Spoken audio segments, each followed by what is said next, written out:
Welcome to A Moment in Time with Taylor. Thanks for tuning in live or on the replay, wherever you're at. Thanks for coming in. Thanks for stopping by. Thanks for listening. Thanks for watching. Thanks for clicking the like button on YouTube.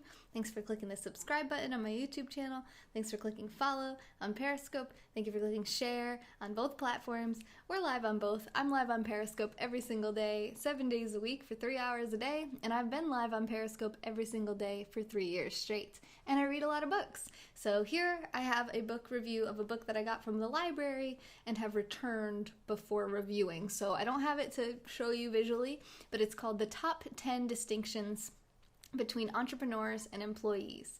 I myself am an entrepreneur, and this whole business and channel is made possible by these amazing, amazing supporters that go to nextjuice.com/support. The link is in the description and make this whole thing possible. So, thank you guys so incredibly much. And for those of you who send super hearts, also helping to keep this channel alive.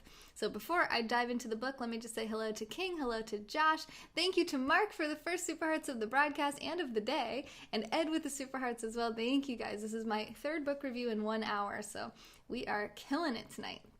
Hi, hi, hi, hi, hi, hi, hi, hi.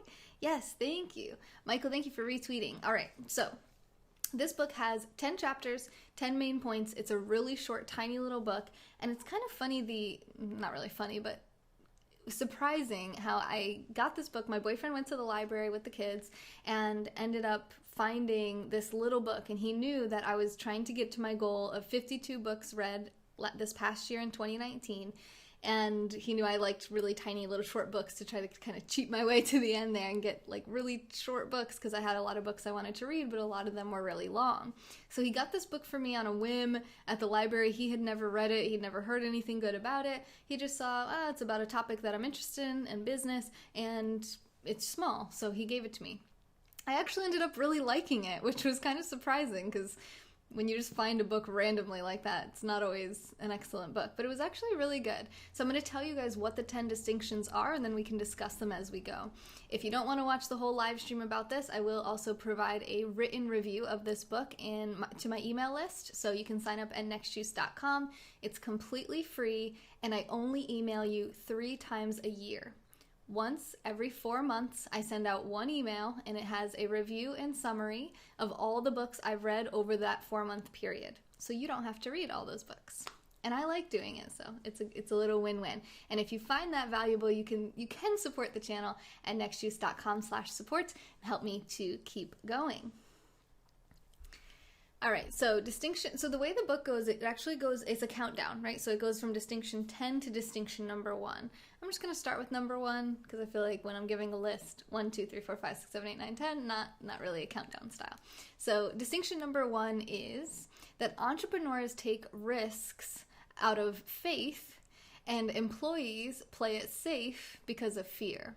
So entrepreneurs take risks because of faith, and employees play it safe because of fear. And I'm curious, how many of you guys out there, if you're watching live and you can comment, put a 1 in the chat if you're an entrepreneur, and put a 2 in the chat if you're an employee. Kind of curious who the audience is here tonight.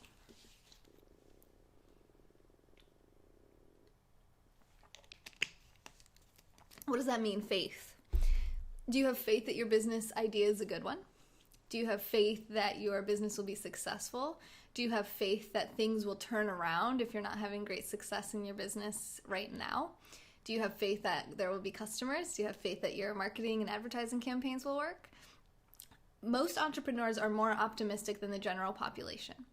That can shoot us in the foot. It's not always great in terms of, if you're overly optimistic, you have to kind of have some grounding in reality as well. And that's why tracking and reading the numbers and letting the numbers really dictate where you're at is really important. And we talked about that a lot last night too.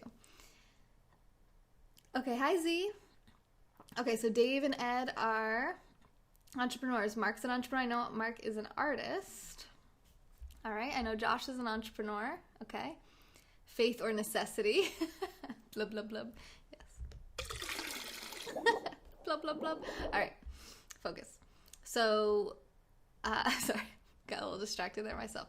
I will say this book was really a good, it was a bit basic, right? So it's really short. It had some good stuff that got me thinking a little bit different about certain things, but it's definitely, I would say, most ideal for like new entrepreneurs, aspiring entrepreneurs, or entrepreneurs who are feeling a little stuck or a little discouraged and need a little bit of a reminder of why they do this and who they really are. Okay, distinction number 2. Entrepreneurs look into the future. Employees look into the past. So are you more future focused or more past focused? Now, as a yoga teacher, I think the best place to look is right here in the present moment. Sometimes we're so caught up with things that happened and things that are going to happen that we don't even experience our lives as they're happening. We're not even experiencing the moment by moment, which is why my little catchphrase, my little sign on and sign off is welcome to a moment in time. Or, this has been a moment in time. These are all moments. Every moment is so fleeting and so quick. And in remembering that right here, right now is where life is happening, and to let go of the past and the future sometimes, in my opinion. My boyfriend is very future-oriented. It's one of his top 5 strengths, according to Tom Rath's StrengthsFinder 2.0. You can take that test online if you want. I think it costs $10 to $20 to take that test. You can figure out your top 5 strengths. I really enjoy that test. It's a separate book, separate concept, but when I hear a future thinker, I really think of my boyfriend, and he's also an entrepreneur, and a pretty successful one at that, and a very inspirational one too. I love the way he thinks about the future, so that sets you apart as an entrepreneur. Tomorrow never comes. Very wise. Okay. Distinction number 3. Entrepreneurs fly with eagles. Employees peck around with chickens.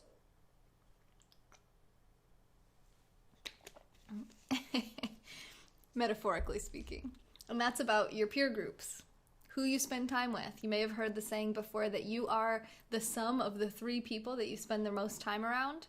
Think about that. Who are the 3 people you spend the most time around? Are they chickens or eagles?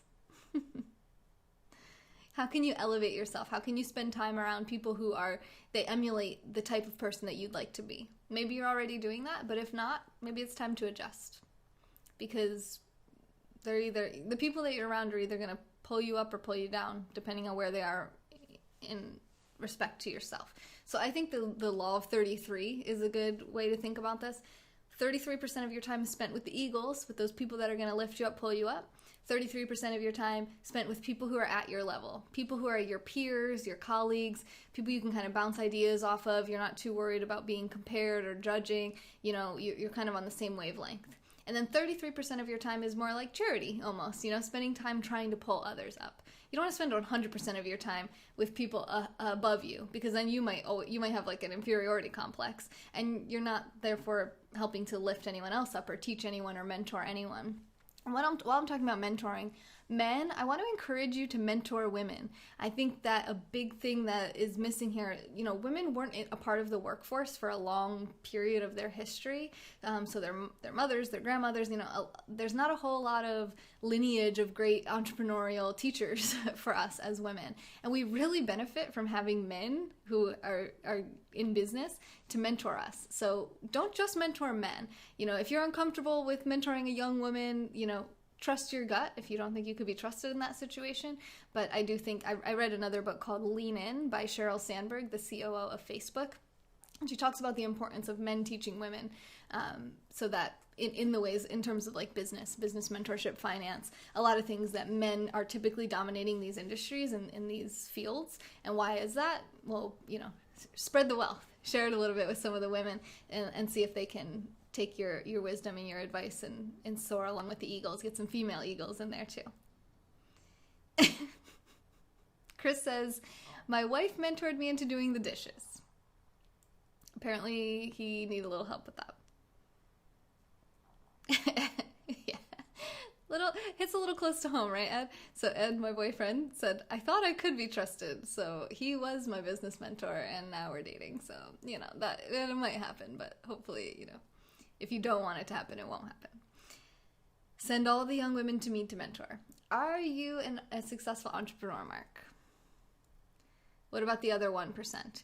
time with yourself. No, I don't know.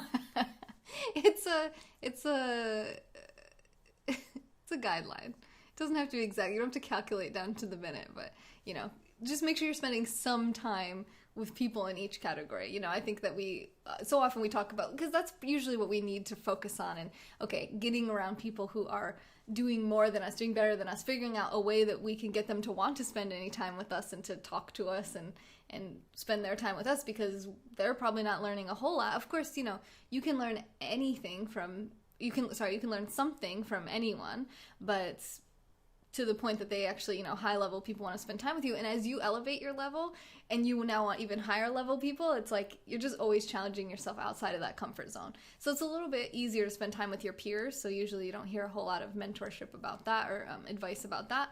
But remember too, if you're spending time with people who are doing less than you, in my experience, this is like the people you went to high school with or people you knew, 5, 10 plus years ago that you still keep in touch with. Make sure you're not just like letting them pull you in their direction, but look at it as an opportunity to try to help them elevate if they want to. That's another thing I've learned in the past couple of years, is I've been not just bettering myself, but helping other people to better themselves, is that not everybody thinks they need to be any better than they are. Not everybody wants to advance or progress or achieve or excel.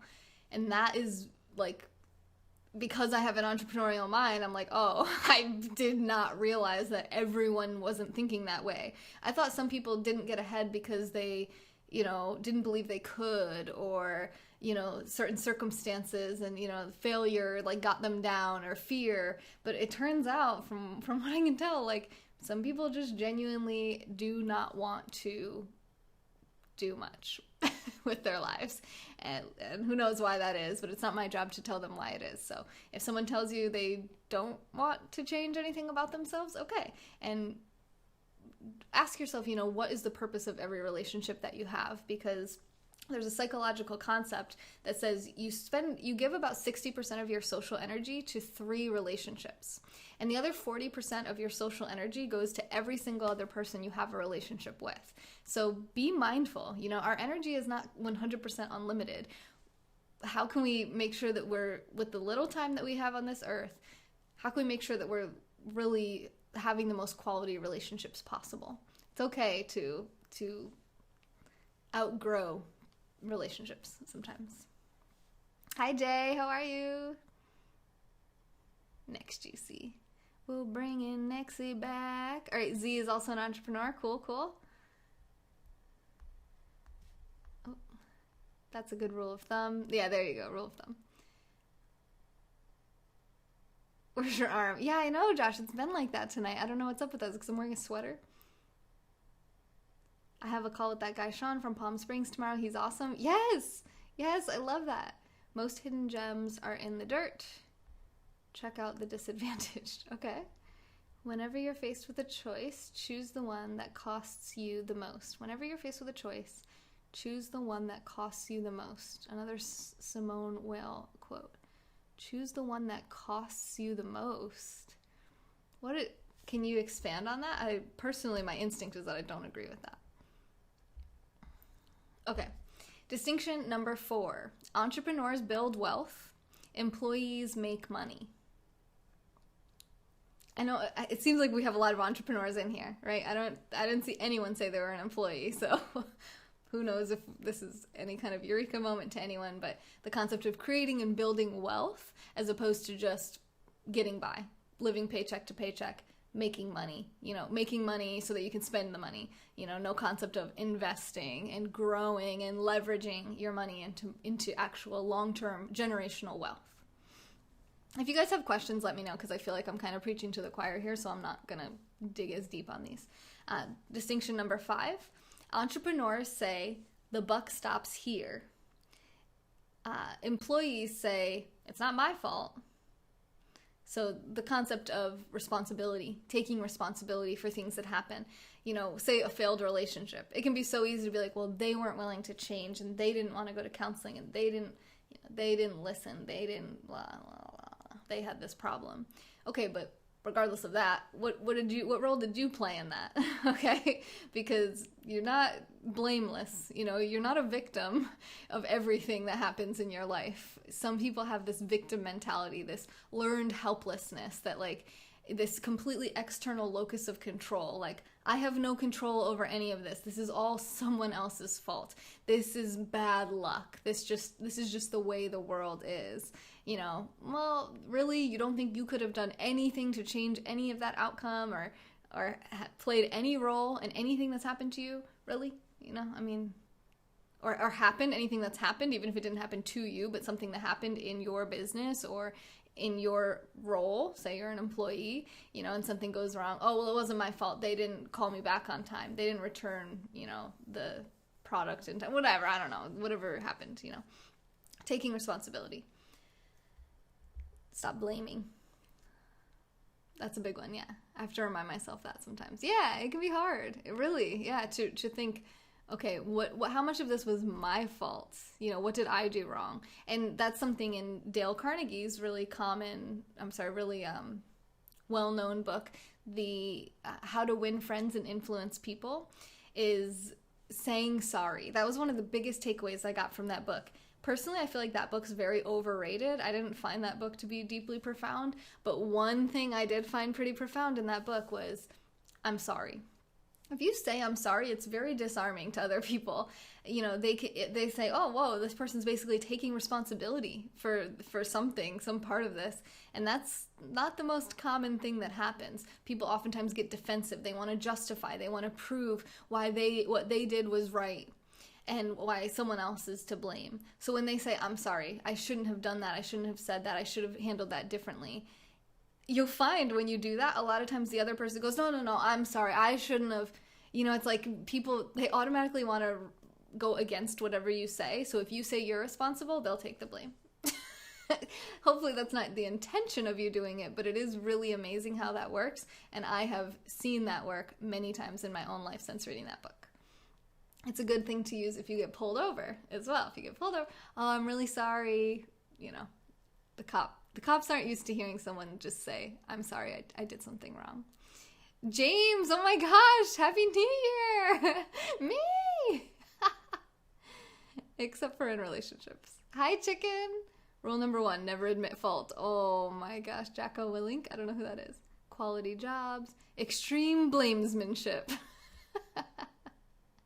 Thank you, James, for the super hearts. How have you been? How's your decade kicking off? New year, new decade, new us. Chicken, thank you for the super hearts. Thank you, guys. My last two book reviews I got 0 super hearts. I didn't know what was going on. So thank you for restoring my faith that people actually like books. Okay.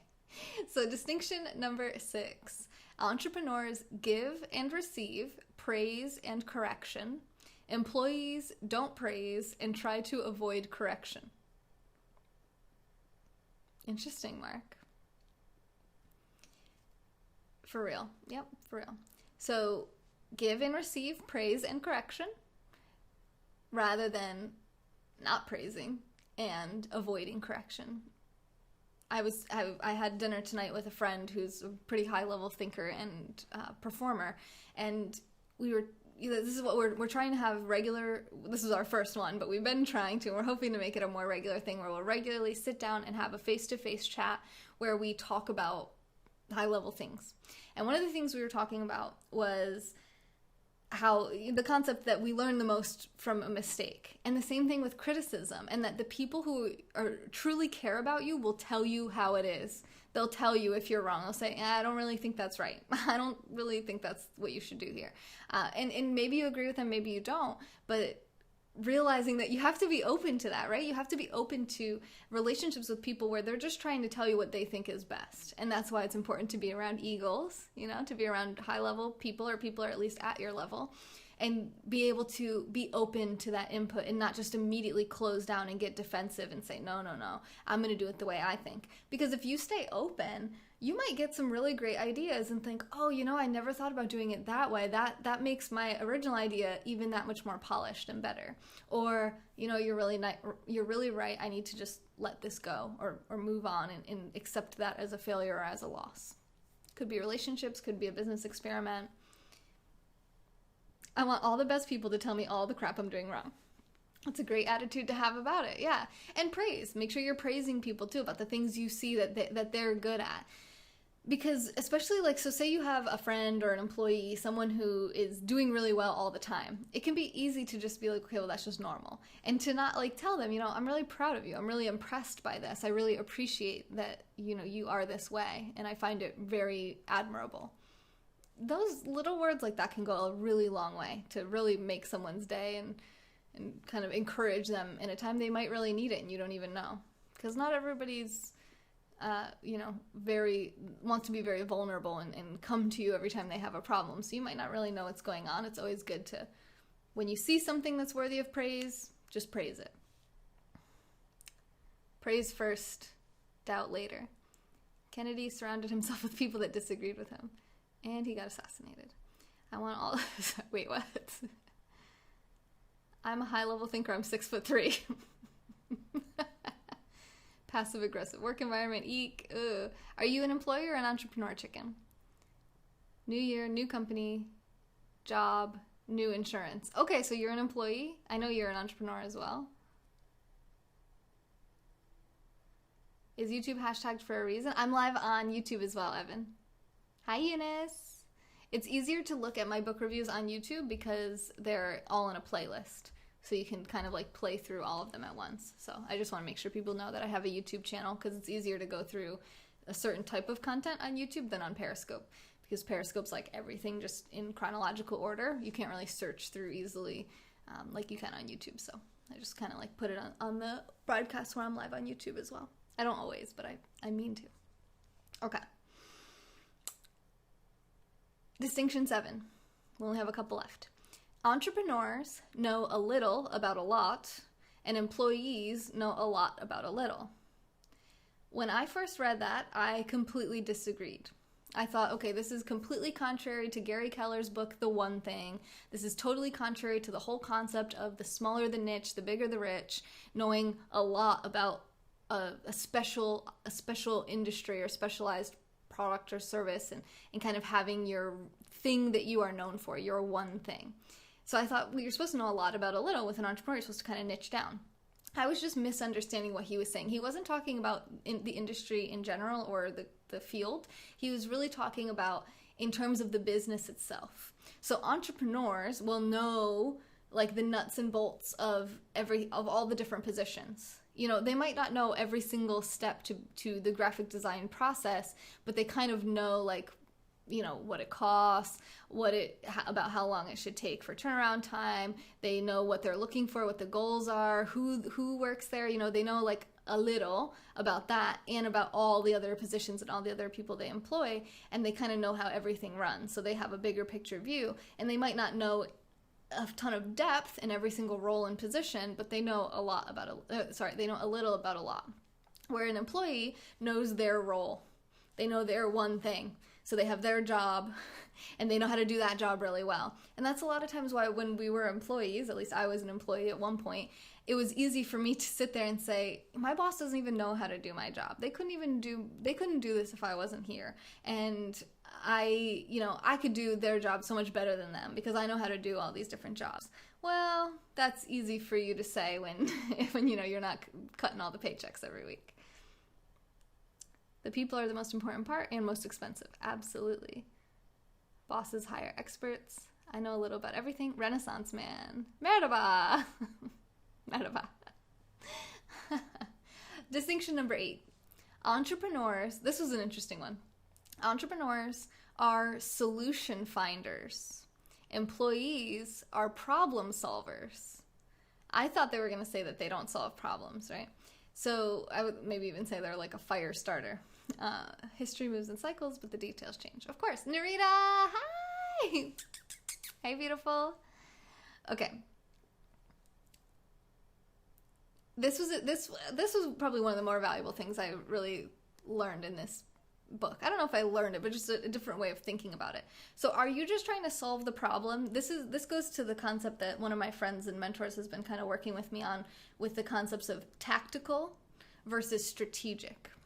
So a strategy is long term. It's big picture. Okay, what's our end game, end goal? What's our long-term strategy? What is the purpose of everything that we do? What is the purpose of our tactics? The strategy that underlies and is the foundation of the tactics that we use. Tactics is kind of like another word for techniques. The actual things, the nitty-gritty tasks that we actually do on a day-to-day basis. It's much more zoomed in and short-term.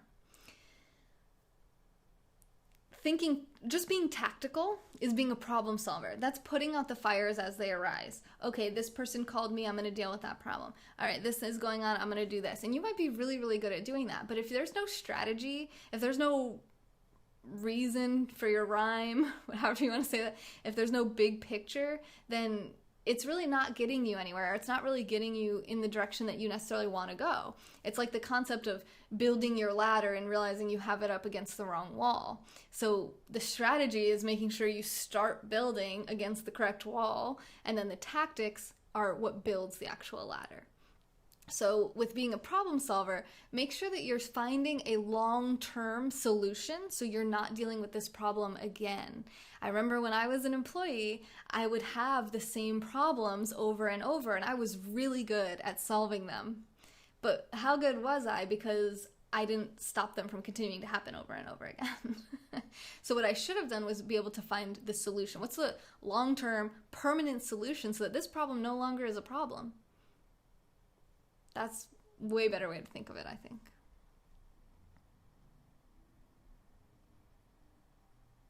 Proactive versus reactive. Yeah, exactly. That's exactly right. Carry the grain or count the beans. I don't know what that means. That's what delegation is for. Is that bad? That's what delegation is for? Wait, in what way is delegation related to this? I stepped in poo. I have to wash my shoe. I stepped in poo again. I better stop pooping in the yard. See that fire over there? Be a good worker and go put that out. Okay. Well, if it's the same fire that keeps starting, if it's the same problem that you keep having over and over again, what's a long-term solution to this? And the solution might be like with Ed, he is a broker and he has some investment properties. So he now, the way he used to deal with things is things would break. Okay, so he has investment properties, right? Rental properties. He's a landlord. Something would break, something would go wrong. A tenant would call him and say, "Hey, landlord, come fix my problem." And then he would go out, evaluate it, contact the contractor, and have the contractor go. And he thought, he keeps having this happen, right? Over years, of course, because that's what it's like.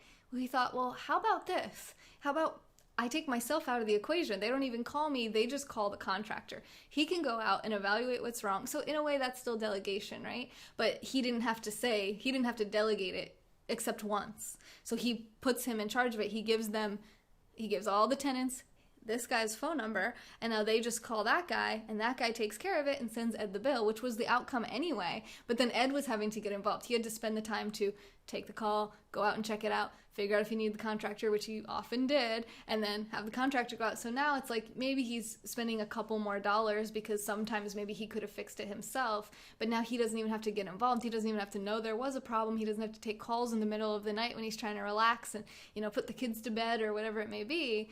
So that was a way that he found a solution as opposed to just solving the problems as they arose. It's actually a really good example. Thanks. Problems are employment security.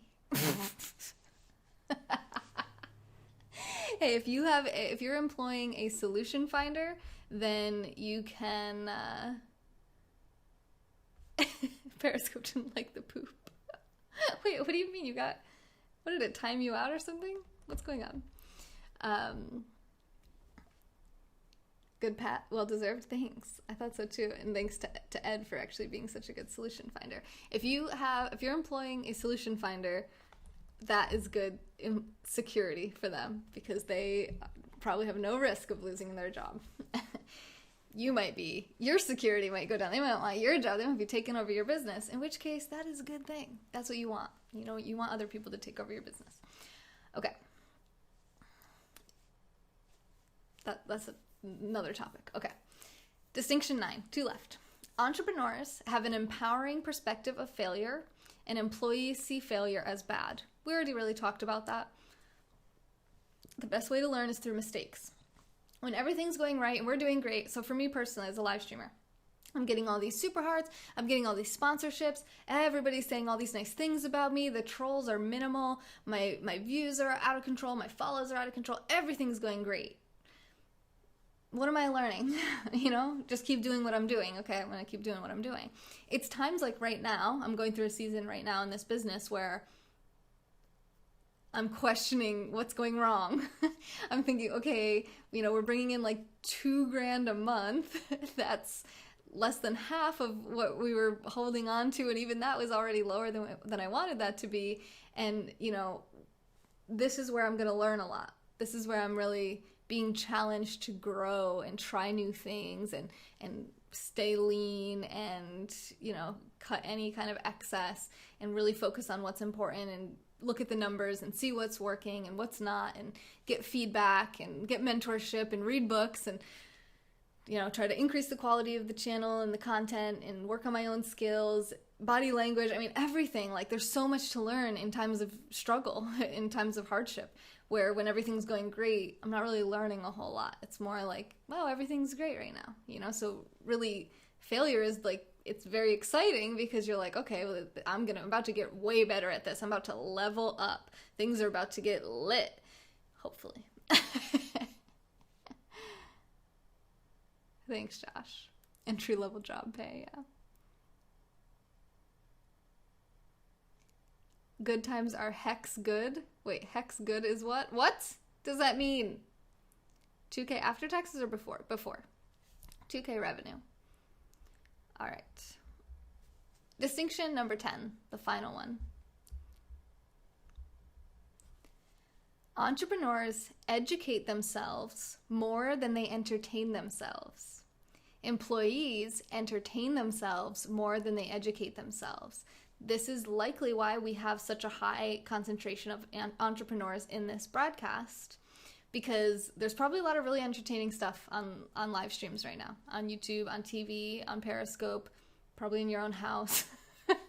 There's always, you probably go out the door and see some weird entertaining stuff. And you guys choose to be learning something, having a discussion with people who are trying to learn, trying to improve their businesses, seeing if there's any little nuggets of gold, wisdom, knowledge, ideas, different way of thinking that, or maybe even networking with other like-minded people that can benefit you and benefit your business and teach you something and help you to grow and help you to become more of an asset in general to the world. That's something I've noticed is I struggle with, because that's how I think, but that's not necessarily how my entire audience thinks. My audience is probably predominantly employees. So they don't really value education as much. If you saw my last two, I did 2 book reviews before this tonight. This is my 3rd book review in the last hour. And those 2 broadcasts, I was struggling to hold like 20 viewers in the broadcast, and there were very few comments. There was no super hearts. It wasn't entertaining. It was pure education, and it was boring. It wasn't entertaining. So what people want is they want me to be in my bikini, drinking alcohol, jamming out to music. Like, that's kind of entertaining. What's going to happen? What's going on? Doing dares, like these things that are more entertaining to people. But that's not necessarily what I'm interested in. So I've been struggling with this for the past 3 years. A lot of you guys have seen this, is how can I be successful with what I'm doing and also have the educational component? If people don't want that, why am I clinging so hard to doing that? I think because it appeals to a higher level audience. I think that, the people who are entrepreneurs, the higher level thinkers, these are the people that I really want around. This is what I want my audience to consist of. These are the types of comments that I want to get and the types of discussions I want to have. I just have to figure out how to monetize that, Because I don't care if there's only 20 people in the room, as long as those 20 people are paying, because I can't work for free. You dig? I like to educate too, yeah. Doing dares in a bikini, good idea. He divides people into 4 groups: employees, business owners, investors, self-employed. Oh yeah, you're talking about the Cash Flow Quadrant by Robert Kiyosaki? I like that book. Bikini drunk learning, scope idea, sign of the times. Always be learning.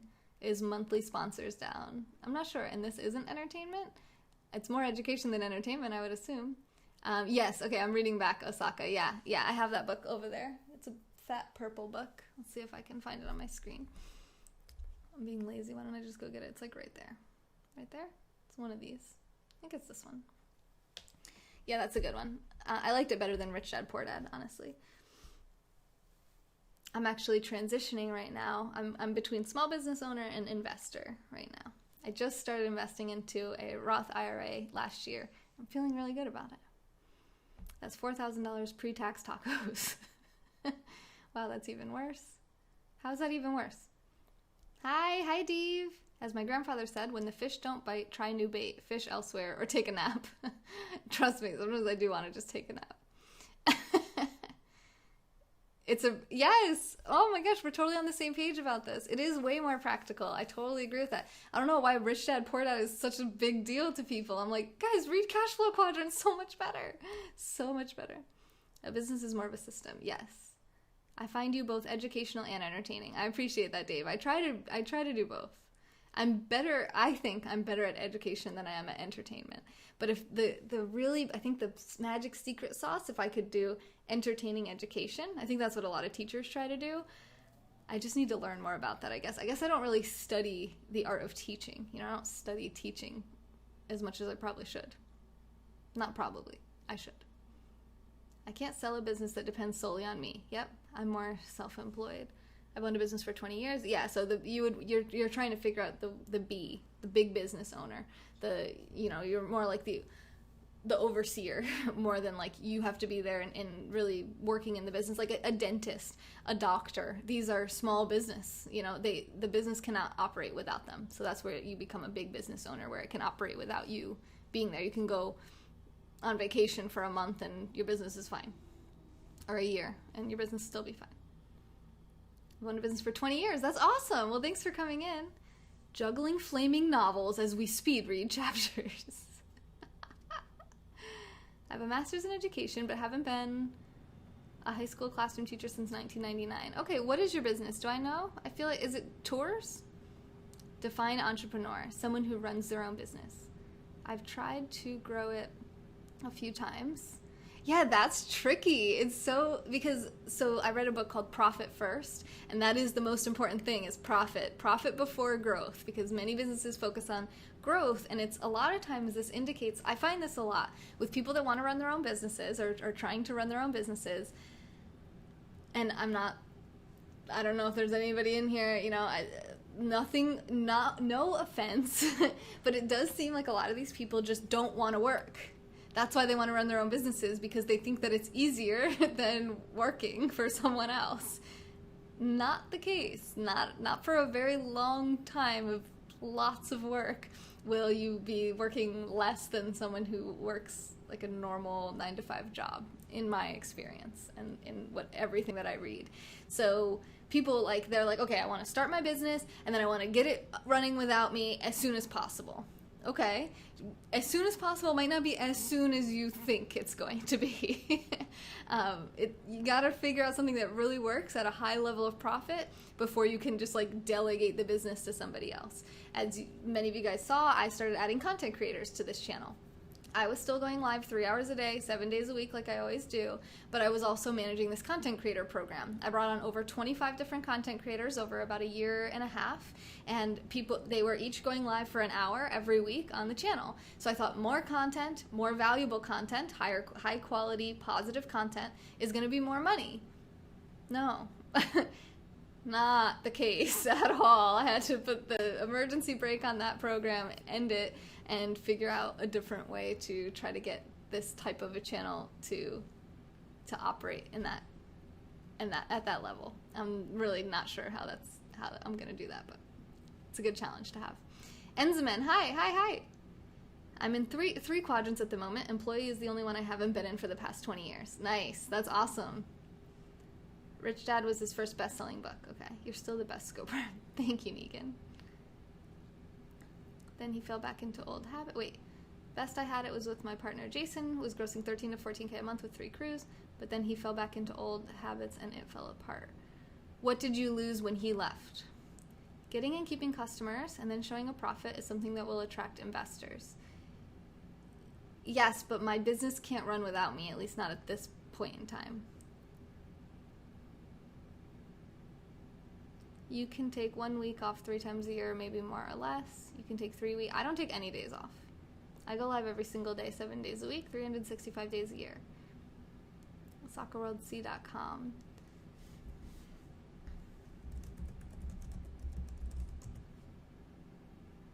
Communication. Sharing the culture of Osaka and the country of Japan to travelers of the world, both near and far. Yeah, tours, right? And language lessons, cooking lessons, cool. Tea ceremonies, nice. Yeah, tours, bicycle rentals, homestay, Japanese language lessons, awesome. Very cool, very cool. And how's that going for you? If you want to be hands-on in business, you need to be there. Wouldn't that be a business owner? Same thing, yep, business owner, entrepreneur, same thing. And that's what I think of it as. Are you saying that you think it's something different? Tour company. Okay. Why am I reading everything backwards? I've made $600,000 a year, but I've also been homeless. Things come, things go. Yes. I'm looking to partner with a few other broadcasters. Requires minimal involvement. Yeah, let me know.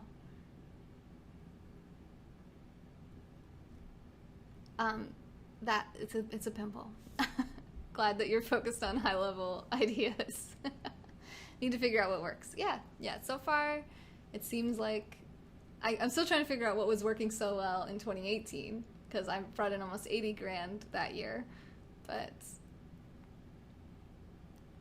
that's why I'm like kind of going back to the way that it used to be. But I think the production quality of my channel could really stand some improvement. I think that's become pretty stagnant. So I'm inexperienced and undereducated in that arena, and I don't care about it very much. So, but I think it's important to my success. So we'll see. 200,000 viewers in a year. Yeah. High-level pimple removal solutions. It's awesome. Okay, dude. Focus. Hey, Rodman. What do you broadcast about? Better off not caring. Periscope made me gold VIP within first month of my broadcasting just over a year ago. Nice. Okay, distinction. Oh yeah, no, distinction 10. We finished that. So education over entertainment. So I'll read through them one last time, and if you guys have any other questions or want to discuss anything else, let me know. Distinction 1. Entrepreneurs take risks because of faith. Employees play it safe because of fear. Distinction 2. Entrepreneurs look into the future. Employees look into the past. Distinction 3. Entrepreneurs fly with the eagles. Employees peck around with the chickens. Distinction 4. Entrepreneurs build wealth. Employees make money. Distinction 5. Entrepreneurs say the buck stops here. Employees say it's not my fault. Distinction 6. Entrepreneurs give and receive praise and correction. Employees don't praise and avoid correction. Distinction 7. Entrepreneurs know a little about a lot. Employees know a lot about a little. Distinction 8. Entrepreneurs are solution finders. Employees are problem solvers. Distinction 9. Entrepreneurs have an empowering perspective of failure. Employees see failure as bad. And distinction 10. Entrepreneurs educate themselves more than they entertain themselves. Employees entertain themselves more than they educate themselves. And those are the top 10 distinctions between entrepreneurs and employees as discussed in Keith Cameron Smith's book, which you can find a link to in the description of this YouTube video. Periscope was freezing. Yeah, I've been wondering if it's been doing that. A few people were saying that, so I'm at a little bit between a rock and a hard place there. So Periscope gave me a special approval to broadcast at a higher level, a higher resolution. And I don't know if they took that away or they're just not maintaining it. I mean, Periscope's entire team right now is very unimpressive. I'm sorry. I mean, obviously I shouldn't bite the hand that feeds, but I mean, it's basically like one of the most questionable things that I have in my life right now is like, who even works there anymore? What are they doing? Why don't they answer the emails? Why did they get rid of the Slack channel? Like, what's going on over there? It's all very up in the air. How come there's still not videos with the call-ins? The call-ins have been out for God knows how long now. There's just so much going on. It's like, okay, now my people are coming into my broadcast saying that my videos are skipping when I use my OBS, even though I'm broadcasting at the same numbers I've always been broadcasting at. And I'm also broadcasting on YouTube, which has perfect capacity for me to be able to broadcast. It's 720p. I'm really broadcasting in 720p right now. It's like low res for the modern day. And what am I supposed to do? Go down to Periscope's suggested numbers of like, I don't know what it is. It's like 540p maybe, and have my YouTube videos look lower quality as well. It just kind of sucks. So there's my ventilation. It's also my time of the month, so. But thanks for coming over to YouTube, Victoria and Kyle. My day was good. How was yours? Oh, hey, Art Club. It's okay. I'm glad you're here. That's all different roads with unopened or open doors. Find your niche. Yep. Okay, yeah, check out Osaka. I just launched a new service today, so it's if you click the link in my profile, just go to the shop and you'll see it. It's called Business Promotion, if that's what you're talking about. Sorry, joined late. Just caught half that list. Sorry, I'm kind of out of it today. I don't know what's up. If education is entertainment to you, then you're screwed. You're not screwed. That would be good. And I would 100% disagree with it. Yeah, Art Club, you missed a lot of my talk about this. I have a professional radio broadcaster in Michigan who's already committed to partnering up. Cool. Handbitten. This unfortunately is true. Trying to find a few great Periscope broadcasters to partner. You're on my short list. Thank you. Troll love for your success. Thank you, Negan. You need to lip sync to a 5-second video and teach us absolutely nothing. It's the future. Hashtag 2020. No, don't give in. No, I'm not going to do that. Don't worry. It's all good. Good. I'm glad, Kyle. Okay. So if there's no other questions, comments, or discussion on this topic, I want to say thank you to Ed, our top contributor of the broadcast with 3,000 super hearts. Thank you for your support. That's also my boyfriend. He's also like in the house with me right now. You're going to get a shout out. I do shout out the top contributors of Super Hearts for every single broadcast throughout the month. At the end of the month, first week of February, I'll shout out the top Super Heart contributors for every broadcast in January. Thank you, Chicken. Thank you, Mark. Thank you, James, for all the Super Hearts. Thank you for everyone who makes this channel possible. All you amazing people that I literally couldn't be here without. At nextjuice.com/support means the world to me from the bottom of my heart. I just appreciate you guys so much more than I can express. It gives me feelings, and I don't like to admit that I have feelings. Thank you to everyone who watched on YouTube and on Periscope. I don't know even who you are, and I don't text anyone. Okay. Ed wins the snuggles. Actually, I'm going to go to the gym after this, probably. I can't shout. The kids are up there asleep. Okay. Love you guys. I hope to see you on the next juice. This has been A Moment in Time with Taylor. I hope you have a great night, and maybe I'll see you guys at the gym.